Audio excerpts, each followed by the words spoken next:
Bismillah.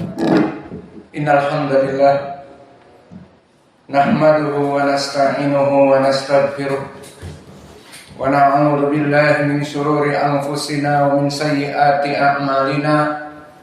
May yahdihillahu fala mudilla lahu wa may yudlil fala hadiya lahu. Wa asyhadu an la ilaha illallah wahdahu la syarika lahu wa asyhadu anna Muhammadan abduhu wa rasuluh, amma ba'da. Alhamdulillah fi hadzal yaumul ahad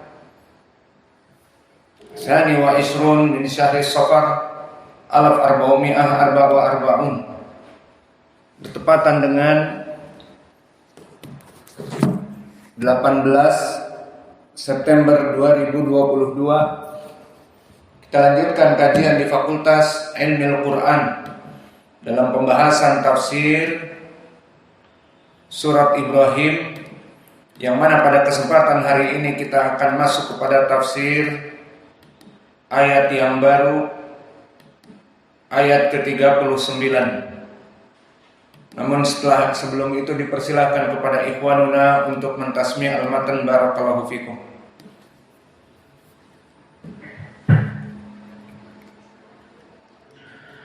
A'udzu billahi minasy syaithanir rajim. Alhamdulillahilladzi wahaba li 'alal kibari Ismail wa Ishaq. Inna rabbi lasami'ud du'a. Tentang tafsir ucapan Allah Jalla wa Ala,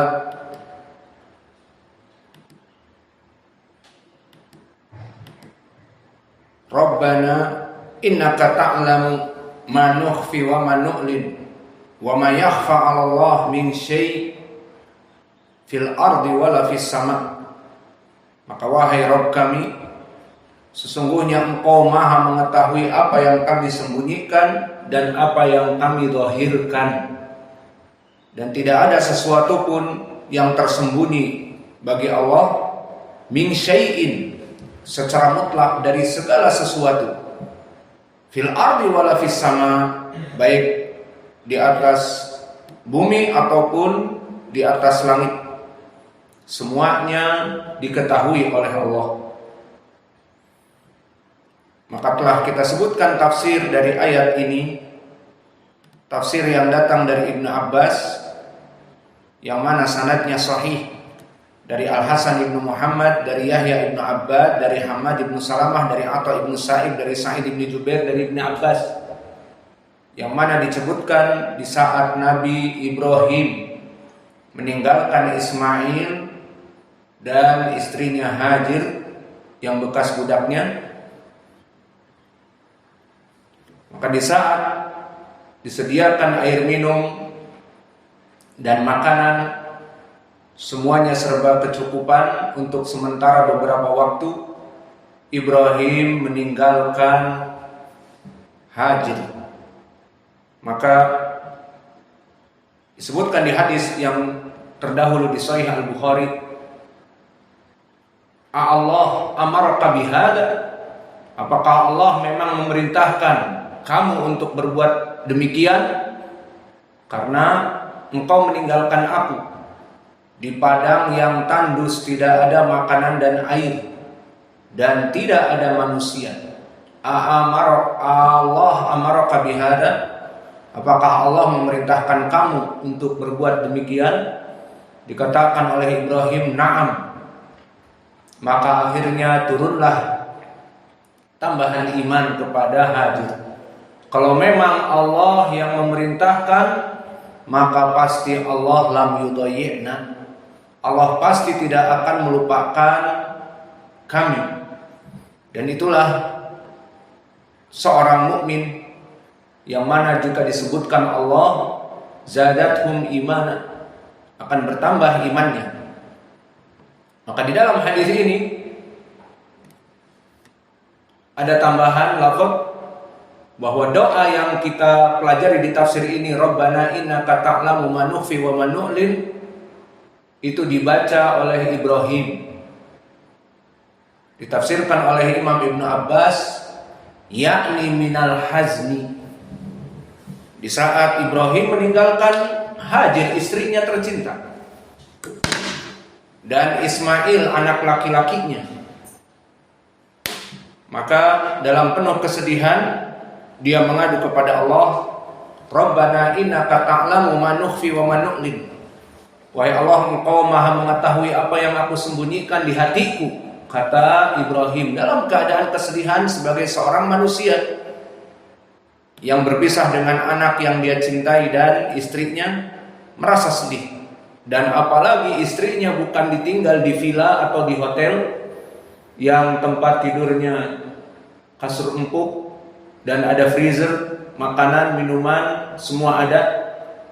Sarapan tinggal ngambil, apalagi hotel yang bintang 5 ke atas. Namun di sini ditinggalkan di padang yang tandus, bahkan tidak ada manusia. Maka ini dari tafsir wa ma yakhfa 'ala Allah min syai'in fil ardi wala fis sama. Dikatakan oleh Ibnu Abbas ini adalah perkara kesedihan Ibrahim yang dia sembunyikan di hatinya dan Allah Maha tahu. Maka asar ini asar yang sahih. Jika ditanya bagaimana periwayatan Atha ibnu Sa'ib dan dia dalam keadaan mukhtalid, bagaimana jawabnya?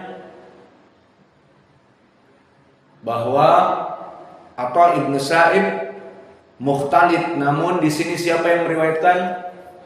Hammad ibnu Salamah. Telah dinaskan oleh para ulama yang mendengar dari Atha ibnu Sa'ib sebelum ikhtilaf, mereka orang-orang para kudama yang besar. Di antaranya siapa?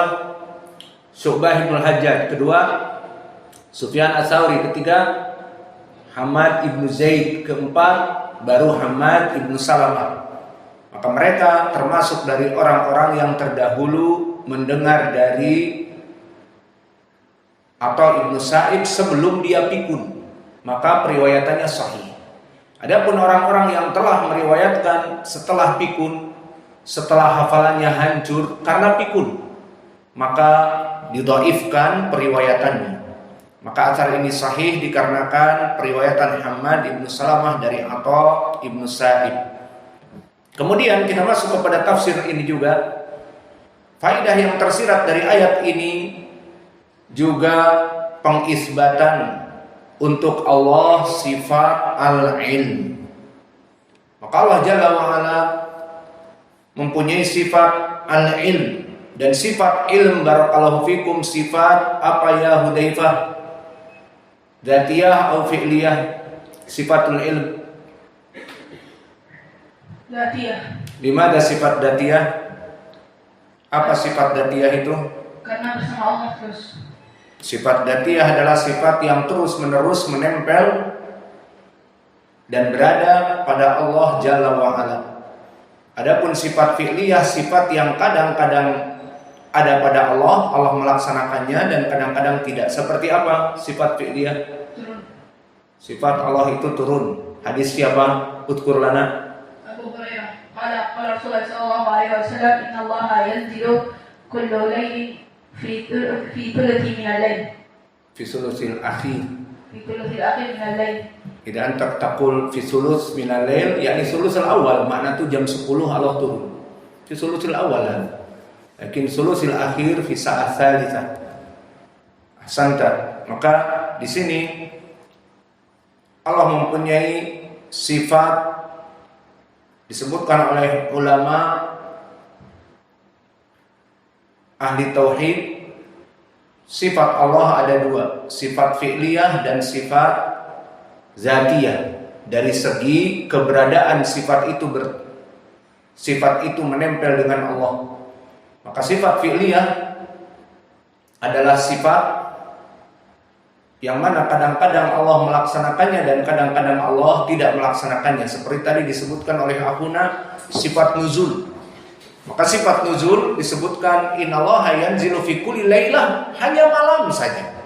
Dan apakah malam di waktu-waktu semuanya dari ba'dal maghrib sampai fajar? Tidak. Fi sulus al-akhir minal lail. Di sepertiga malam terakhir, jam 3, jam 2, jam 4 sebelum adzanil fajr. Maka kalian bangun jam 4 setelah adzan awal, murajaah, berdoa.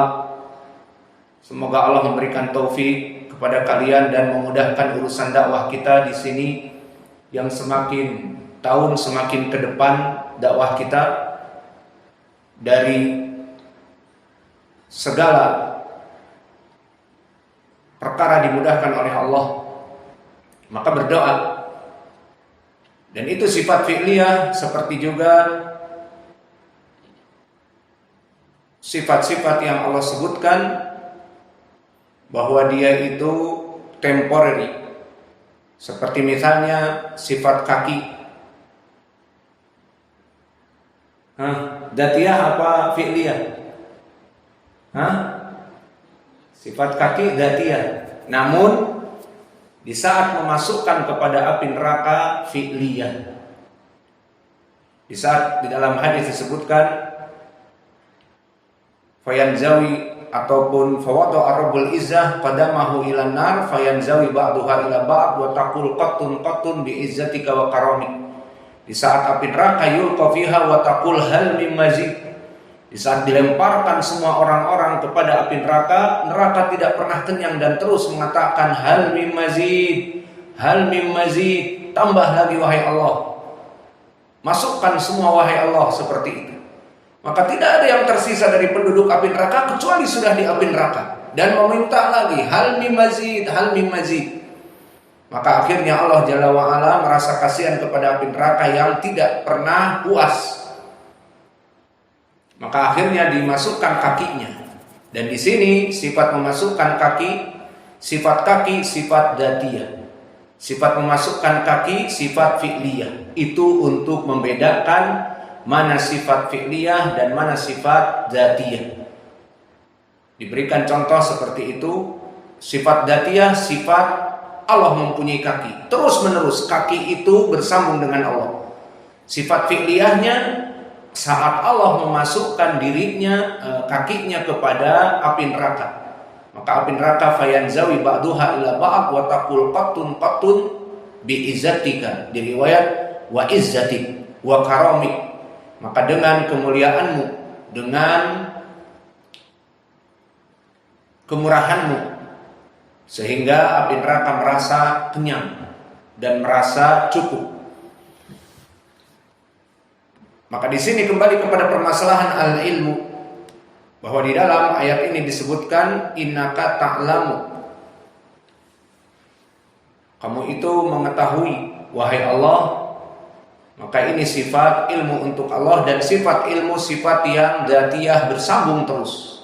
Tidak pernah suatu saat, suatu detik, suatu menit, suatu jam Allah dalam keadaan tidak mempunyai ilmu iya dan billah dari ucapan itu. Maka di dalam ayat Al-Quran pendalilannya banyak selain dari ayat ini. Innaka ta'lamu ma nukhfi wa ma nu'lin.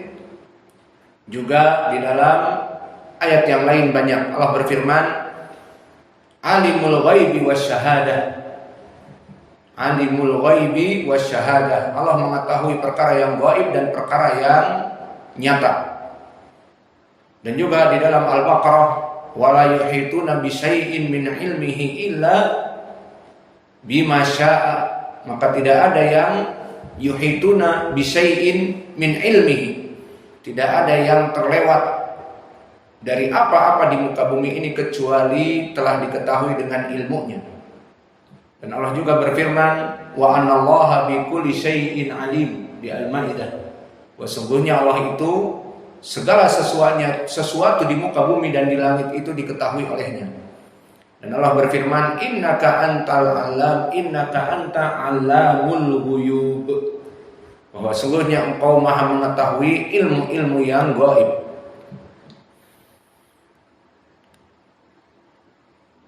Dan di dalam hadis banyak juga, di dalam doa-doa dan juga di dalam salat al-istikharah disebutkan Allahumma inni astakhiruka bi'ilmika. Maka dengan sifat ilmu Allah. Kemudian Kalau tadi di dalam ayat yang telah kita sebutkan, Rabbana innaka ta'lamu ma nukhfi wa ma nu'lin wa ma yakhfa 'ala Allah min syai'in fil ardi wala fis sama. Ini penetapan sifat dari sifat al-ilm, dan faedah yang kedua dari ayat ini bisa kita tafsirkan tentang kaidah bertawassul dengan asma dan sifat Allah di saat kita meminta doa. Maka asbab ijabati doa banyak. Penyebab dari kita diijabahi doa itu banyak. Maka agar doa kita diijabahi oleh Allah Jalla wa'ala, di antaranya adalah dengan adab. Di saat kita berdoa menyebut asma atau as-sifat dari Allah Jalla wa'ala. Menyebut asma, contohnya kita ingin meminta rizki.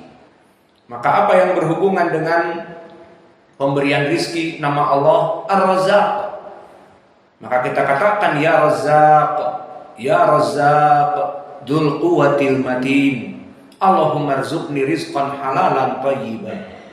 Wahai Maha Pemberi rizki, berikanlah aku rizki, mudahkanlah, lancarkanlah rizki kepadaku. Itu dari permasalahan asma. Dan permasalahan sifat sama. Kita bertawassul, meminta kepada Allah